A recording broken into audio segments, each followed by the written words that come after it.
और आज की मुरली है 18 फरवरी 1984 की। कल की हमारी क्लास हुई नहीं थी, तो वही मुरली है जो आज हम कर रहे हैं। और आज रात को भी फिर से यही मुरली रात को पढ़ी जाएगी और इसी मुरली का सार सुनाया जाएगा। ठीक है, तो आज की इस मुरली का टाइटल है ब्राह्मण जीवन अमूल्य जीवन। देखो, आज वर्तमान समय के अंदर अज्ञानियों की बात अलग है, लेकिन हम ज्ञान को समझने वाले प्रतिदिन नियम अनुसार विधि अनुसार मेडिटेशन करने वाले और इतनी बड़ी बड़ी बातों को हम सुन करके और जीवन में बड़े बड़े अनुभव कर चुके हैं, है ना।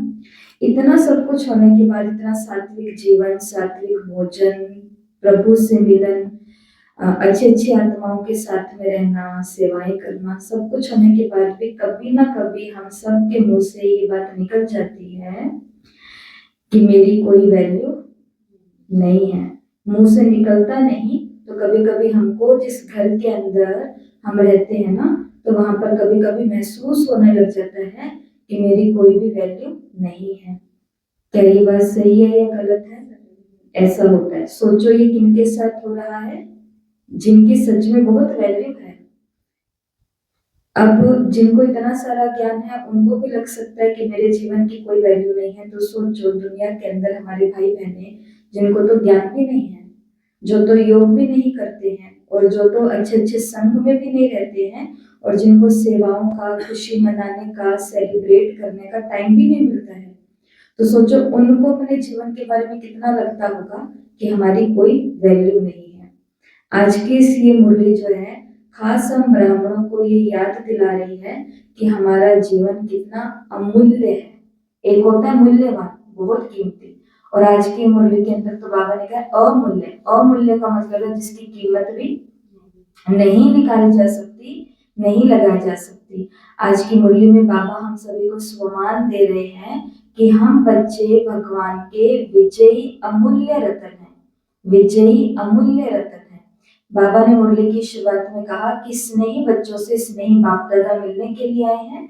बच्चों की कमाल है कि बच्चों के स्नेह में आकारी और निराकारी, ब्रह्मा बाबा और शिव बाबा दोनों को क्या लेकर के आ गया? साकार में लेकर के आ गए। बच्चे साकारी हैं और बच्चों के प्रेम में, बच्चों के स्नेह ने निराकारी और आकारी पिता को भी साकारी में लेकर के आया। तो बाबा ने कहा ऐसे बच्चों की कमाल है। फिर बाबा ने मुरली के अंदर कहा, आप बच्चों के आगे ये स्थूल हीरे जवाहरात भी मिट्टी के समान है। क्यों बाबा ने कहा? क्योंकि बच्चों ने ऐसी कमाल करके दिखाई जो भगवान को भी साकार में आना पड़ा। आज्ञाकारी, वफादार, फरमान बरदार, सच्चे सच्चे अमूल्य रत्न उन्हें कहा जाता है जो ऐसे फॉलो फादर करने वाले हैं। इतने अमूल्य हो, ऐसे अपने को अनुभव करते हो कि मैं बाप दादा के गले की माला के विजयी अमूल्य रतन हूँ, ऐसा स्वमान रहता है। तो ये है मुरली की शुरुआत। मतलब भगवान हमें हमारी जो वास्तविकता है वो याद करा रहे हैं कि हमें कभी भी ये नहीं भूलना चाहिए कि हमारा जीवन बहुत अमूल्य है और भगवान खुद इसे अमूल्य जीवन कहता है। अभी थोड़ा सा अंतर है दुनिया में और हम ब्राह्मण आत्मा में। अब ये अंतर सुनते जाना। ये अंतर क्यों सुनना है? क्योंकि जो अंतर सुनोगे ना, उसी से जुड़ा हुआ 10 अंतर आपको घर पे भी लिखने हैं। तो पहला अंतर बाबा ने बताया कि दुनिया बाप को ढूंढती है और बाप ने हमें ढूंढा। दुनिया बाप को ढूंढती है और बाप ने हमें ढूंढा। कैसे ढूंढा? हम किसी और शहर में रह रहे थे, मानो माताएं कभी कभी बोलते ना हमारी शादी तो कहीं और हुई थी, फिर किसी कारण से हम यहाँ आए। अच्छा, फिर जिस शहर में हम रह रहे हैं उस शहर के भी पहले कोई और एरिया में रहते थे, फिर हम वहां पहुंचे, फिर हम उस दिन ये करने जा रहे थे, उस दिन ये लाने जा रहे थे, उस दिन उनसे इसलिए मिलने के लिए गए थे, ये करने गए थे। और ऐसे करते करते कब हमें भगवान ने ढूंढ लिया, कुछ पता चला? कुछ पता चला? कुछ नहीं पता चला। फिर किसी ने कहा साधन का कोर्स कर लो। हमने कहा कि चलो ठीक है, करके देखते हैं। फिर भी ये सोचा था कोर्स ही कर रहे हैं, किसी ने कहा सेंटर चल लो, ठीक है चले जाते हैं, और भी मंदिरों में आश्रमों में सत्संगों में जाते हैं, इधर भी जाके देख लेते हैं। तो भी ये नहीं सोचा था कि भगवान हमें ढूंढ करके ले आ चुका है। फिर भोग खा लो, ऐसे कहीं पर नहीं खाते थे, गुरुवार को तो वैसे भी नहीं खाते थे, लेकिन यहाँ पर खाते थे। और ऐसे करते करते बाबा ने कितने सालों के, 1-1.5 साल के बाद तो ये अक्ल आती है हमें कि मुझे भगवान ने ढूंढ लिया। नहीं तो पहले पहले तो शुरू शुरू में पता ही नहीं चलता। तो दुनिया के अंदर और ब्राह्मण बच्चों के अंदर पहला अंतर ये है कि दुनिया बाप को ढूंढ रही है और बाप ने हमें ढूंढ लिया। दूसरा, दुनिया पुकार रही है कि आ जाओ, और आप सभी क्या गीत गाते हो, तुम्ही से बैठो, तुम्ही से खाऊं, तुम्ही के सदा साथ रहूं, ऐसे कहते हैं। तुम्हें से चलो, तुम्हें से बैठो, तुम्हें से सोऊं, सारी मन की बात तुम्ही से करूं। बाबा ने कहा कि दुनिया पुकार रही है कि आ जाओ, और बाबा के बच्चे क्या कह रहे हैं, आओ बाबा बैठे, आओ बाबा खाएं आपके साथ, आओ बाबा। तीसरा अंतर, कहा 1 सेकंड की अविनाशी प्राप्ति की प्यासी आत्माएं, दुनिया वाले 1 सेकंड की अविनाशी प्राप्ति की प्यासी आत्माएं, और कहा आप सभी प्राप्ति स्वरूप आत्माएं। चौथा अंतर, वो गायन करने वाले हैं और आप आपकी गोदी में बैठने वाले हो। पांचवा अंतर, वो चिल्लाने वाले हैं और आप हर कदम उनकी मत पर चलने वाले हो। वो गायन करने वाले हैं, आप बाप की गोदी में बैठने वाले हो। वो चिल्लाने वाले हैं, आप उनकी मत पर चलने वाले हो। वो दर्शन की प्यासी, और आप बाप द्वारा स्वयं दर्शनीय मूर्त बन गए हो। देखो कितना बड़ा ये हमारा स्वमान है। दुनिया भगवान के दर्शन की प्यासी है। कहीं पर भी जाएंगे, हम एक धार्मिक स्थान का नाम नहीं लेंगे, लेकिन आज आप सभी लोग बहुत अच्छे से जानते हैं इस बात को और देखते भी हैं कि आज दुनिया जिस भी धार्मिक स्थान पर जाएगी ना, उस धार्मिक स्थान पर केवल उस पर्दे का हटने का इंतजार करेगी कि कब ये पर्दा हटे और कब हम भगवान का दर्शन करें। जिन्हें हम देवता बोलते हैं, उनके लिए वो कौन है, भगवान है। वो केवल एक मंदिर में ऐसा करते हैं कि सब स्थानों पर ऐसा करते हैं, वो सब जगह ऐसा करते हैं। और बात केवल यहाँ मंदिर की नहीं हो रही है, बात यहाँ गिरजाघर की भी हो रही है, बात यहाँ मस्जिद की भी हो रही है, और बात यहाँ पर सभी प्रकार के आश्रम या मठ, जहाँ पे भी उनके बड़ों की मूर्ति है, ये सब कुछ होती है। तो वहां पर भी सभी लोग क्या इंतजार कर रहे हैं कि कब ये हटे, थोड़ी सी जगह मिले और हम भी दर्शन कर लें। दर्शन बाप है ना, कितनी कमाल की बात है। और ये आजकल मतलब आप लोगों के तो, हमारे तो सामने नहीं, लेकिन आप लोगों के तो सामने देखते देखते हुआ है कि शिव बाबा को कैबिन में रखना शुरू कर दिया, माना बंद, गेट बंद होते हैं। नहीं तो शिव बाबा के गेट कभी बंद नहीं होते, वो खुले में ही होता है। और पहले पहले तो बिल्कुल ही खुले में होता था, मतलब छत तो डलती ही नहीं थी, ऐसे होता था। अब तो छत डालने लग गए, क्योंकि बात वहीं पर ही आ जाती है ना, चोरी डकैती और ये सब चीजों की, और क्योंकि वहां पर भी सब चीजें रखी जाती हैं। तो देखो ये कितना बड़ा भगवान ने हमें स्वमान दिया है कि वो केवल दर्शन के प्यासे हैं, और यहाँ पर भगवान ने हम सभी को क्या बना दिया, दर्शनीय मूर्त बना दिया। आगे की बात ध्यान से सुनना। बाबा ने कहा अभी तो थोड़ा सा और दुख दर्द बढ़ने दो, फिर देखना आपके सेकंड के दर्शन, सेकंड की दृष्टि के लिए कितने प्यासे बन के आपके सामने आएंगे। और हमें भूलना नहीं चाहिए, मुरली 84 की है, आज हम 2026 में बैठे हैं। बाबा ने कहा था थोड़ा और दुख दर्द आने दो, वो समय आ चुका है। अभी हम कहीं सेवा पर जाकर के आए हैं, एक माता जिनको पैरालाइज हुआ है, पूरे बॉडी के अंदर उनको पैरालाइज क्या होता है, हाँ हाँ आधा रह जाता है ना, उनके पूरी बॉडी के अंदर आ गया था, ठीक है। तो अभी उनका आधा हिस्सा ठीक है, सही हो रहा है धीरे धीरे। तो वो कहीं जा तो नहीं सकते, लेकिन हम तो उनके पास जा सकते हैं। तो बड़े सारे दिनों के बाद में ऐसा हुआ कि उनके नजदीकी कहीं गए थे, तो सोचा 5 मिनट लगेंगे, जाते कोई बात नहीं। जाकर के आए और बस फोन करके गए थे कि गेट खोल के रखना, हम मिलने के लिए आ रहे हैं। और आस पड़ोस वालों को भी बुला लिया, दीदी मिलने के लिए आ रहे हैं। और उनको ऐसा नहीं है कि दीदी पहले आकर के मेरे से मिलेंगे, उन्होंने तो सोचा कि दीदी पहले इन लोगों से मिलेंगे, मैं तो किसी कुर्सी पर कोने में बैठी हुई हूँ, मुझसे भी मिल लेंगे। लेकिन हमने भी पहले पहले जाते क्या किया, क्योंकि वही आत्मा के कारण ही तो हम वहां पे गए थे। उनको जाकर के जैसे ही मिले, ओम शांति किया, थोड़ा सा नजदीक लाया, इतने खुश, इतने खुश, इतने खुश कि मतलब कि जो ये बाबा ने कहा है ना कि वो हमारे केवल और 1 मिनट, 5 मिनट का सोच के गए थे, पर निकलते आते करते सारा टाइम हो गया। 1 मिनट की केवल वो मुलाकात थी, और उस आत्मा ने ऐसा अनुभव किया जैसे कि हमें सब कुछ मिल गया। और वो बाबा के आगे बैठे थे उस समय, रेगुलर पढ़ाई कर रहे हैं, रेगुलर योग कर रहे हैं। जो आत्मा शरीर से इतनी ज्यादा हो चुकी है तकलीफ के अंदर, वो स्नान भी नहीं कर रहे थे इतने सालों से, 3 सालों से सर्दियों के अंदर छुट्टी।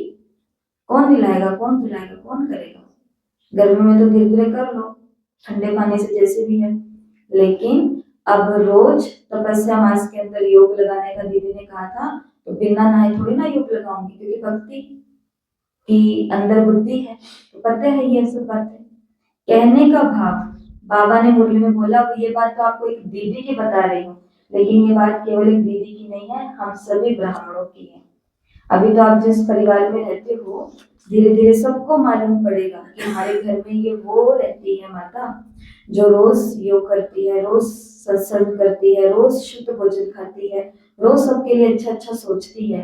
बाबा ने कहा जब ये चीजें आप अपने परिवार में करके दिखाओगे, प्रत्यक्ष होंगी, छुपानी नहीं है, प्रत्यक्ष करनी है, युक्ति से, तरीके से, स्वमान के साथ में। बाबा ने कहा फिर देखना, आपके सेकंड के दर्शन, सेकंड की दृष्टि के लिए कितना प्यासापन आपके सामने आते हैं, और वो सेकंड की दृष्टि में उनको सारी प्राप्ति हो जाएगी, क्योंकि उनकी लगन बहुत तेज होगी। ये बाबा ने दूसरे पहरे के अंदर अंतर बता दिया, दुनिया की आत्माओं में और ब्राह्मण आत्माओं में। तो पता चला ना, दुनिया वाले बाप को ढूंढ रहे हैं, और ब्राह्मणों को बाप ने ढूंढ लिया, मतलब इनको हमें बाबा ने ढूंढा है। दूसरा अंतर क्या था कि यहाँ पर ये पुकार रही है आ जाओ, और ब्राह्मण आत्मा क्या कह रही है, आप ही के साथ तो बैठती हूँ, आपके साथ ही खाती हूँ, अकेली भी नहीं सोती हूँ, अकेली भी नहीं उठती हूँ, कहीं अकेली भी नहीं जाती हूँ, आदि आदि। ये अविनाशी प्राप्तियों की प्यासी आत्माएं हैं, और ये प्राप्ति स्वरूप आत्माएं हैं। जो पाना था वो पा लिया। अब बाबा के जो पक्के बच्चे हैं, वो बाबा को क्या कहते हैं, उनसे कोई पूछे आपको क्या चाहिए बाबा से, तो वो बाबा को भी यही बात कहते हैं, औरों को भी यही बात कहते हैं कि बाबा हमें तो बस अब ये चाहिए कि हर समय हम आपकी याद में रहें, हमारा योग और अच्छे से अच्छा हो, हम हर श्रीमत का पालन करें। बाबा से अगर ब्लेसिंग लेनी है, वरदान लेना है, आशीर्वाद लेना है, कृपा लेनी है, जो भी लेना है, तो वो क्या लेना है, वो यही लेना है कि हमें ब्रह्मा बाप समान बनना है, और हमें अब और कुछ भी नहीं चाहिए। ऐसा ही है ना, क्योंकि हम कौन है, प्राप्ति स्वरूप आत्माएं हैं। ये हैं चिल्लाने वाले, और ये है हर कदम पर श्रीमत पर चलने वाले, ठीक है। और दुनिया वाले क्या हैं, ये है गायन करने वाले, केवल गीत गाने वाले, और ये है गोदी में बैठने वाले। ये है दर्शन की प्यासी, और ये खुद कौन बन गई है, दर्शनीय मूर्त बन गई है, दर्शन देने वाली बन गई है ये आत्मा। अब हमारी दादियों को देखो, जानकी दादी के पास जाते हैं तो दादी खुद क्या बन गई है, दर्शनीय मूर्त तो बन गई है। प्रकाशमणि दादी दर्शनीय मूर्त, गुलजार दादी दर्शनीय मूर्त, और अब रतनमणि दादी का भी बन रहा है। अब लोग वहां पर जाते हैं, दीदी अपने ग्रुप को लेकर के जाती हैं, वहां बिठाती है, और बैठो दादी के साथ योग लगाओ, शिव बाबा से शक्ति लो, दर्शनीय मूर्त बन गए हैं। ठीक है, तो आगे मुरली के अंदर सुनते हैं। फिर बाबा ने कहा, हम मेन पॉइंट पर आते हैं, ब्राह्मण जीवन का हर एक सेकंड, एक जन्म नहीं लेकिन जन्म जन्म की प्रारब्ध बनाने वाला है। ब्राह्मण जीवन का एक सेकंड, केवल एक जन्म नहीं लेकिन जन्म जन्म की प्रारब्ध बनाने वाला है। इतना अमूल्य जीवन है। याद स्वरूप बने हो, जो स्वरूप बन जाते हैं वो कभी भूल नहीं सकते, या कभी कभी याद रहता है। याद करने वाले नहीं, लेकिन याद स्वरूप बनना है, दोनों में अंतर है। एक है याद करने वाले और एक है याद का स्वरूप। क्या अंतर होता है दोनों में? याद करने वाला कैसा होगा? याद करने वाले के साथ क्या होगा? याद करने वाला जो होगा वो कभी याद करेगा और कभी नहीं करेगा। एक पल में बाबा और एक पल में ये। एक पल में बाबा, अभी अभी भी कोई मिले थे तो कहते, उनके यहाँ पे माला थी तो वो कहते मैं माला फेरती रहती हूँ लेकिन साथ साथ में बातें भी करती रहती हूँ। खुद ही बता रहे थे, ऐसे थोड़ी सुन ना ले वो बस हाँ। परंतु फिर भी देखो वो बहुत बुजुर्ग, उनको इसी चीज में खुशी मिल रही है कि मैं जितनी सारी बातें करती हूँ पर उसमें से भगवान जहां मैं नाम ले रही हूँ वो मान लेगा। लेकिन उनको ये सिखाया कि माला फेरते समय आप बात नहीं करो, चाहे ओम नमः शिवाय की माला फेरो। उनको तो ये बता सकते थे और क्या बता सकते थे। याद करने वाले बच्चों के साथ भी कभी कभी ऐसा होता है, बाबा बाबा कर रहे हैं लेकिन बाबा के साथ किसी संबंधी को भी याद कर रहे हैं, बाबा बाबा कर रहे हैं लेकिन उस बात को याद कर रहे हैं जिस बात ने मेरे को डिस्टर्ब करके रखा हुआ है। ऐसा तो बहुत बारी हो जाता है, हाँ बहुत बारी हो जाता है। इसलिए बाबा ने कहा है अब अपन को क्या बनना है? याद स्वरूप बनना है। याद स्वरूप का मतलब क्या है? याद स्वरूप का मतलब बस वही है जो आज के स्लोगन में बाबा ने कहा था कि विघ्न आते हैं बादलों की तरह और हम उड़ती कला से उनसे पार हो जाते हैं। वो कौन सी आत्मा कर सकती है? वो याद स्वरूप कर सकती है। और याद स्वरूप आत्मा जो होती है ना, इससे सेवा भी हो जाती है। क्योंकि जब ये बोल रहे होते हैं तो ये योग में होते हैं, योग में होते हैं तो इनसे वही बात बाबा बुलवाता है जो सामने खड़ा हुआ इंसान सोच रहा होता है। कभी कभी बहुत बारी हमारे साथ ऐसा होता है कि वो टॉपिक सोचा नहीं होता, वो बात नहीं सोची होती, उस इंसान के बारे में नहीं सोचा होता, लेकिन वही टॉपिक पर ज्ञान सुनाना शुरू कर देते और सामने वाला कहता है कि हमें यही बात ही समझनी थी और आपने यही बात ही बता दी। ऐसा बहुत बारी होता है। लेकिन बीच में स्थिति कैसे हो जाती है कभी कभी? याद करने वाली। तो आज आपका दूसरा होमवर्क ये है, याद करने में और याद स्वरूप बनने में अंतर क्या है? आप ये लिख सकते हो।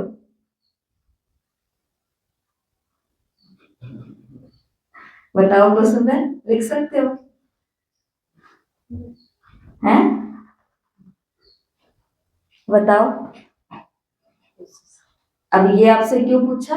क्योंकि याद करने वाली आत्मा ऐसे सोचेगी और याद स्वरूप होगी, वो कहेगी हाँ बाबा जो कहे वो करेंगे। ये आपको सच में वैसे करने के लिए नहीं कहा था, ये टेस्ट था छोटा सा। ये टेस्ट था ये बताने के लिए कि याद स्वरूप कहते किसको है। जैसे आज आज कार्यक्रम हो गया ना, आज इनके कार्यक्रम था, हमें मालूम है। वो माता जब शाम को आए हैं ना, वो इतना काम कर रहे थे, उनका बीपी डाउन हो गया था, टेंशन हो रही है, प्रोग्राम है, ये है वो है, क्या क्या है। उनको बोला कि पर करना क्या है? कुछ नहीं करना, आप लाइट रहो, बाबा की याद में रहो, सब हो जाएगा। और जैसे ही प्रोग्राम संपन्न हुआ तो कहते दीदी सब अच्छा हो गया। ये सब अच्छा हो गया ये कब याद आता है? जब काम पूरा हो जाता है। ये इस आत्मा की निशानी है। लेकिन याद स्वरूप आत्मा जो कर रही है ना पूरा दिन, वो काम भी बहुत ज्यादा कर रही है, लेकिन उसको घबराहट भी नहीं हो रही है, उसको डर भी नहीं लग रहा, उसको टेंशन भी नहीं हो रही है इससे। तो इसका मतलब ये थोड़ी ना जिनको टेंशन होती है वो बाबा को याद नहीं करते, अच्छे से याद करते हैं, लेकिन वो याद स्वरूप नहीं बने हैं अभी तक। जो सुबह भी आपको दादी जानकी का बताया था, ऐसी कौन सी ताकत होती है जो 104 साल का होने के बाद भी वो इतनी सेवा कर सकती है? क्योंकि वो अब इसका स्वरूप बन चुके हैं। उनको बैठ करके बाबा को भी याद नहीं करना पड़ता, वो बोल रहे हैं तो भी वो निरंतर बाबा के साथ में है, वो चल रहे हैं तो भी बाबा के साथ में, खा रहे हैं तो भी बाबा के साथ में, और किसी को खिला रहे हैं तो भी बाबा के साथ में, किसी को कह रहे हैं तुम यहीं पर अपना ये बिजनेस बंद कर दो तो उस समय भी वो बाबा की याद में, और किसी को कह रहे हैं आप ये बिजनेस चालू कर लो। हमें बिल्कुल याद है, आज से 2-3 दिन पहले हमने एक ही समय, एक ही दिन में 2 लोगों को कहा है कि आप ये काम बंद कर दो और आप ये काम चालू कर दो। ये कोई छोटा काम नहीं होता, किसी को कह देना काम चालू कर दो, किसी को कह देना काम बंद कर दो। ये कब होते हैं? जब हम बाबा की याद में रहते हैं। और अगर काम बिगड़ गया तो उस आत्मा को इतना हमें विश्वास दिलवाना है कि ये काम आपको किसने करने के लिए कहा था? बाबा ने। तो फिर कभी भी हम लोग बीच में फंसेंगे नहीं। वो कब होगा? जब याद स्वरूप होंगे। तो इसके बारे में बहुत अच्छे से चिंतन करने की कोशिश करना। लिख पाओ ना लिख पाओ वो आगे की बात है, लेकिन ये चिंतन करने का पॉइंट है। कल सूरज भाई जी ने बाबा मिलन से पहले क्लास कराई। क्लासेस सुनने में कितना मजा आता है हमें। क्लास उन्होंने कराई और क्लास की पहली, दूसरी और तीसरी लाइन में उन्होंने बोल दिया। पहली लाइन में बोला कि सेंटर पर जाओ, मुरली सुनो, ये करो वो करो। तीसरी चौथी लाइन में उन्होंने बोल दिया कि सेंटर से वापस जब घर जाते हो तो बीच का वो जो 5-7 मिनट का रास्ता है उस समय क्या करो? मुरली जो सुनी है उसके पॉइंट्स का मनन करो। अब ये वाला पॉइंट याद रह गया कि पॉइंट का मनन करना है, लेकिन पॉइंट का मनन करना है ये नहीं किया जा रहा। आई ना समझ में बात? समझ गए ना अंतर? कि पॉइंट का मनन करना है, मंथन करना है, विचार सागर मंथन करना है। ये पॉइंट हमें याद है, लेकिन जब मंथन करने के लिए कहा जाता है तो करते नहीं है। तो करना पड़ेगा। और करने का तरीका मैं बताती हूँ। जैसे अभी मैं आई हूँ और आज बिल्कुल सोचा हुआ था कि क्लास कब कराऊंगी, क्योंकि ये निकालना पड़ेगा बीच में से, फिर थोड़ा पढ़ना भी पड़ेगा। कुछ नहीं पढ़ा हुआ, कल भी नहीं पढ़ा था। फिर कोई पॉइंट्स निकालने होगी, कुछ थोड़ा सा तो चिंतन करूंगी। ऐसे सीधा परसों की तरह पढ़ करके थोड़ी ना सुना देना है। कल भी क्लास नहीं कराई, छोड़ो। फिर छोड़ो छोड़ो करते करते मुरली पढ़ ली। फिर कहा कि चलो पढ़ तो लिए मैंने, अब होमवर्क कोई बात नहीं, अब क्लास नहीं कराएंगे, कल ही कराएंगे या शिवरात्रि के बाद कराएंगे। ऐसे सोचते सोचते मार्कर ला करके, डस्टर ला करके साफ कर दिया और लिख लिया। ऐसा सोचते सोचते बीच में बहन अपना सामान लेने के लिए, ऐसे सोचते सोचते ये स्टैंड यहाँ नहीं था तो सामने ये देखिए, इनको कहा स्टैंड लेकर के आओ, सुबह जहाँ क्लास थी। सोचते सोचते बैठ गई और सोचते सोचते क्लास हो रही है। ऐसा हो जाता है, क्यों? क्योंकि बीच में साथ साथ में क्या चलना चाहिए? मंथन। साथ साथ में मंथन चलना चाहिए। इसके लिए क्या करना है? बस मुरली को पढ़ लिया। मुरली को पढ़ने के बाद में मुरली की 2-3 पॉइंट दिमाग में घुसा ली कि आज की मुरली बस बाबा ने ये बोला है कि तुम्हारी लाइफ बहुत अमूल्य है। संगम का तुम्हारा 1 सेकंड जो है, ये 1 सेकंड तुम्हारा जन्म जन्मांतर की प्रारब्ध बनाने वाला है। और तुम्हारा लाइफ, तुम्हारी जीवन इतनी वैल्यूबल है कि दुनिया वाले केवल पुकार रहे हैं आ जाओ, तुम उसके साथ रह रहे हो। दुनिया वाले चिल्ला रहे हैं, तुम उसकी श्रीमत पर चल रहे हो। दुनिया वाले गा रहे हैं और तुम उसकी गोद में बैठ रहे हो। तुम बाबा के अमूल्य विजय रतन हो, बाबा के गले के हार हो। 1-2 पॉइंट को पकड़ना है, उसको बार बार सोचते जाना है। उसके अंदर से कोई ना कोई पॉइंट अपने आप निकल करके आएगा। अब यहाँ से छुट्टी होती है, आप घर जाओगे, घर जाते जाते छोड़ मत देना क्लास को यहीं पर ही, फिर हमारा मंथन नहीं होता। घर जाते जाते ये काम करना कि याद करने और याद स्वरूप के अंदर क्या अंतर है। याद करने वाला इंसान कैसा होता है? एक्टिंग कर सकता है याद करने वाला। अभी अभी याद में होगा, मैं शांत स्वरूप आत्मा हूं, और जैसे खड़ा हुआ वो शांत ही रहे ना। तो वो शांत ही रहे, तो वो कौन है? याद स्वरूप। और अभी शांति वाला योग किया है, अभी अशांति हो गई है। अभी दुनिया को रहम करने का योग किया और अभी घर वालों को ही तड़पाने का काम करना शुरू कर दिया, ऐसे ऐसे करके। तो वो कौन है? याद करने वाले हो गए। टूट सकता है लिंक बीच में, इनका लिंक टूटता नहीं है, ये भी एक अंतर है। ठीक है, ये मुरली का दूसरी तीसरी बात आई है। और आगे मुरली के अंदर बाबा ने फिर नए नए बच्चों से बात की है, तो इसमें एक मेन बात यहाँ पर है। बाबा ने कहा अगर शांति नहीं है ना किसी के जीवन में, तो वो मानव जीवन ही क्या है? आत्मिक अविनाशी शांति, स्वयं को और अनेकों को भी सच्ची शांति प्राप्त कराने का रास्ता बता सकते हो। पुण्य आत्मा बन सकते हो। किसी अशांत आत्मा को शांति दे दो तो कितना बड़ा पुण्य है। बाबा ने आज की मुरली के अंदर क्या कहा? स्वयं भी शांत और औरों को भी शांति देते रहो, यही मानव की विशेषता है। आज बाबा ने आत्मा शब्द नहीं दिया, आज बाबा एक इंसान की बात कर रहे हैं। इंसानियत क्या होती है? इंसानियत क्या होती है? रोड पर कोई जा रहा है और एक्सीडेंट हो गया, या कोई गिर गया, या कोई गिर गया। एक्सीडेंट तो बहुत बड़ी बात हो गई। कोई गिर गया, मतलब कि पत्थर बीच में आकर गिर गया, है ना? पत्थर को कलेक्ट करके उसको उठाना, ये नॉर्मल सी बात है। ये क्या होती है? इंसानियत होती है। लेकिन आजकल क्या होने लग जाता है? गिर गया तो गिर जाए, गिर गया तो ऊपर से आजकल तो वीडियो भी बनाने लग जाते हैं कि देखो ये यहाँ से गिर गए, यहाँ से एक्सीडेंट हो गया, यहाँ से ये हो गया। एक जगह मदद नहीं करते लेकिन वो लेके खड़े हो जाएंगे। एक जगह पर एक मोड़ था, तो वो मोड़ का एक्सीडेंट हो गया। जैसे हाईवे और ये रोड होती है ना जंगल के अंदर से, तो मोर का एक्सीडेंट हो गया। अब वहां पर कुछ लोग इकट्ठे हुए, वहां पर इकट्ठे हुए, तब देखो कुछ है वो वीडियो बनाते रह गए, ये रियल, और कुछ है, हाँ कुछ है वो मोर के पंख लेकर के भाग रहे हैं कि मोर तो मर ही गया ना, अब क्या ही होगा इसका, तो उसके पंख लेके जा रहे हैं। वो भी वो मरा नहीं था, वो घायल था, वो घायल था। तो आज की मुरली में बाबा ने पोलैंड से जो बात कर रहे हैं ना, तो उनसे बाबा ने नए नए बच्चों को यही बोला है कि सबसे बड़ा पुण्य क्या होता है कि खुद शांति के मार्ग पर चलकर और अनेकों को भी शांति प्राप्त करने का रास्ता बता देना। हमारा काम है रास्ता बताना, उसके बाद में वो जाने और उनके कर्म जाने। अगर वो हमारे बहुत नजदीकी हैं तो हमारा हक है, बीच बीच में हम उनसे पूछ सकते हैं कि मैंने जो आपको काम दिया था वो आप रोज कर रहे हो क्या। तो बाबा ने कहा ये बहुत बड़ा पुण्य है। और अगर मानव के जीवन में शांति नहीं है ना, तो वो मानव जीवन ही क्या जीवन है, वो कोई जीवन है, वो कोई जीवन नहीं है, वो कोई जीवन नहीं है। और फिर बाबा ने मुरली के अंदर फर्स्ट प्राइज लेने की बात कही है, तो सब फर्स्ट प्राइज लेने वाले हो ना, सभी ने नंबर 1 सेवा की, तो फर्स्ट प्राइज है संतुष्ट रहना और सर्व को संतुष्ट करना। तो क्या समझते हो, जितने दिन सेवा की उतने दिन स्वयं भी संतुष्ट रहे और दूसरों को भी संतुष्ट किया, या कोई नाराज हुआ, संतुष्ट रहे, संतुष्ट किया तो नंबर 1 हो जाएंगे।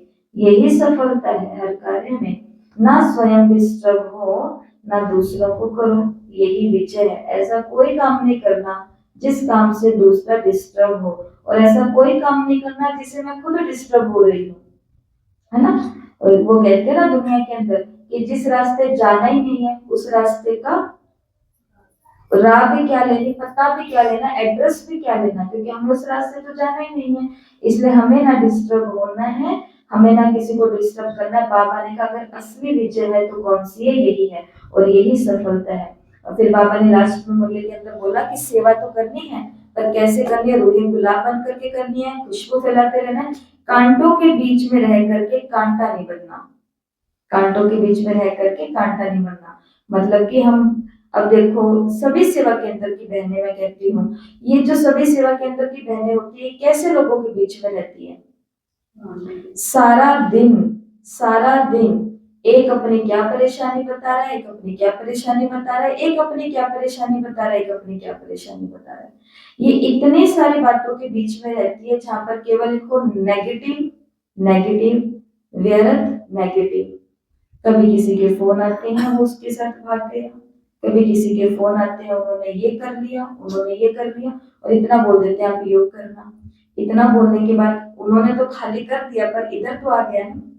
लेकिन अगर योग नहीं होगा, खाली सुनने की ही इंटरेस्ट रहेगी, तो अपनी भी बैटरी धीरे धीरे धीरे धीरे डाउन हो जाएगी।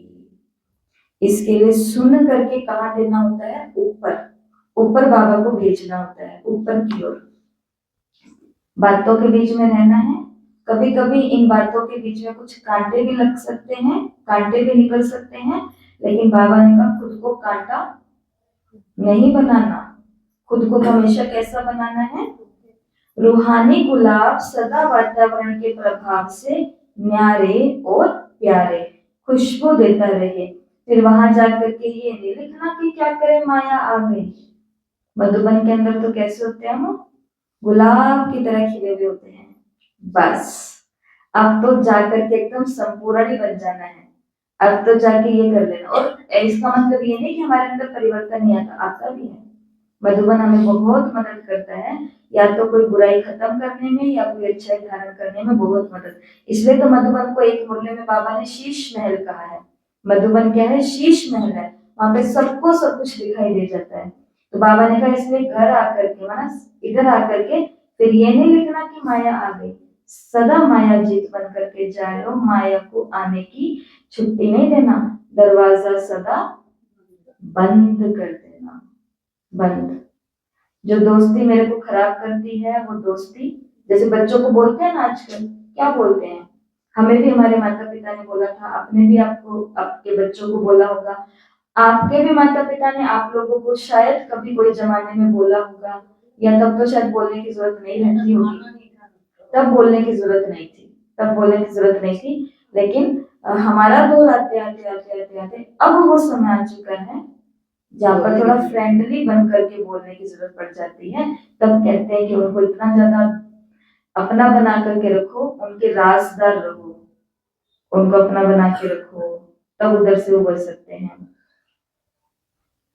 तो जो खाना मेरे को सूट नहीं करता वो मेरे को खाना नहीं है, और जो स्थान मेरे को डिस्टर्ब करता है वहां मेरे को जाना नहीं है, जो चीजें मेरे को बीमार करती हैं वो चीजें मेरे को नहीं लेनी, कुछ भी नहीं लेनी, ना पीना ना खाना ना कुछ, क्योंकि एक बार खा लेंगे फिर बीमार हो जाएंगे, नुकसान किसका होगा, योग का, क्लास का, सेवा का, सबका हो जाएगा। ठीक है, इसके लिए तो बाबा ने कहा याद और सेवा, जहां डबल लोग है ना वहां पर माया नहीं आ सकती, ताला लगा के रखना है, बंद करके रखना है। और लास्ट में बाबा ने दादी और अन्य बड़ी बहनों से बात की, पूरा नहीं सुनाऊंगी पर लास्ट में एक बात अच्छी है, भक्त बाप का नाम लेने का प्रयत्न करते रहते हैं, सोचते हैं कि बाप का नाम मुख पर रहे, लेकिन बाप के मुख पर किसका नाम रहता है, दुनिया में भगत सोचते हैं कि हमारे मुंह पर सारा दिन, अभी भी आपको ताजा ताजा उदाहरण बताया वो माला वाला, कि कैसे भी करके किसी भी प्रकार से मुंह पर भगवान का नाम रहे, लेकिन भगवान के मुख पर किसका नाम रहता है, आग बच्चों का नाम बाप के मुख पर रहता है, दादियों का नाम, बड़े भाइयों का नाम, सेवाधारियों का नाम, अपने अनन्य यज्ञ के जो बच्चे हैं बाबा के मुख पर उनका नाम रहता है। थोड़े दिन पहले बाबा ने मुरली में बोला था ना, हमने एक मुरली यहाँ पर की है 2-3 दिन पहले, नामधारी सेवा, नामी ग्रामी सेवाधारी, नामी ग्रामी सेवाधारी, मतलब कि ब्राह्मण परिवार में है, सब सेवाधारी हैं, लेकिन मैं कौन सा सेवाधारी हूँ, एक नामी ग्रामी, फेमस फेमस सेवाधारी, कि ये ऐसा कर सकते हैं, ये ऐसा चला सकते हैं, ये ऐसा बोल सकते हैं। ठीक है, तो यहाँ पर ये मुरली पूरी होती है। इस मुरली से हमें क्या काम करना है, ब्राह्मण आत्मा और दुनिया के बीच 10 अंतर लिखने हैं, जो अंतर मुरली में आ चुके हैं वो नहीं, उसके अलावा, जैसे मुरली में अंतर आ चुके हैं ना, वो चिल्लाने वाले आप चलने वाले हो मत पर, वो गायन करने वाले आप गोदी वाले हो, वो प्राप्ति की प्यासी आप प्राप्ति स्वरूप, वो दर्शन की प्यासी आप दर्शनीय मूर्त हो, ऐसे 10 अंतर लिखने हैं जो ब्राह्मण आत्माओं में और दुनिया के अंदर भेद है। लिख सकते हैं, ये लिख सकते हैं, होमवर्क करना है, दीदी से मत करवाते रहा करो केवल बोर्ड पर, समझा। लक्ष्मी बहन ऐसे ऐसे क्यों कर रहे हैं, क्योंकि लक्ष्मी बहन जितना कर सकते हैं वो उतना कर रहे हैं, उनको वो नहीं आता करना, उनको ये नहीं आता पढ़ना, लेकिन उनको सुनना आता है, इसलिए वो सुन लेते हैं, इसलिए वो देख करके कह रहे हैं, समझ में आई दीदी क्या कह रहे हैं सही है ना, तो वो कह रहे भाई मैं अगर कर सकती तो मैं ही कुछ कर देती, सही कह रही हूँ।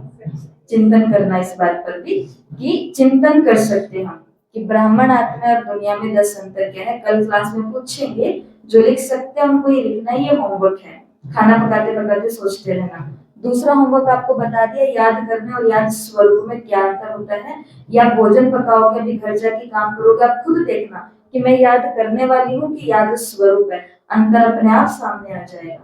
ठीक है, याद करने वाले का योग कोई भी तुला सकता है, जैसे बाहर अभी ढोल बज रहे हैं, याद करने वाला होगा उसका योग टूट जाएगा, लेकिन जो याद स्वरूप होगा उसको उस ढोल पर भी मजे आ रहे होंगे कि बढ़िया है, बाबा से अच्छा योग लग रहा है।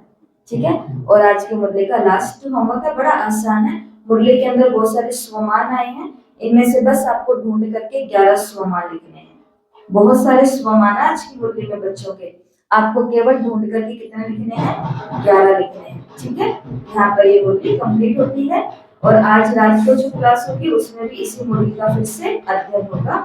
ओम शांति।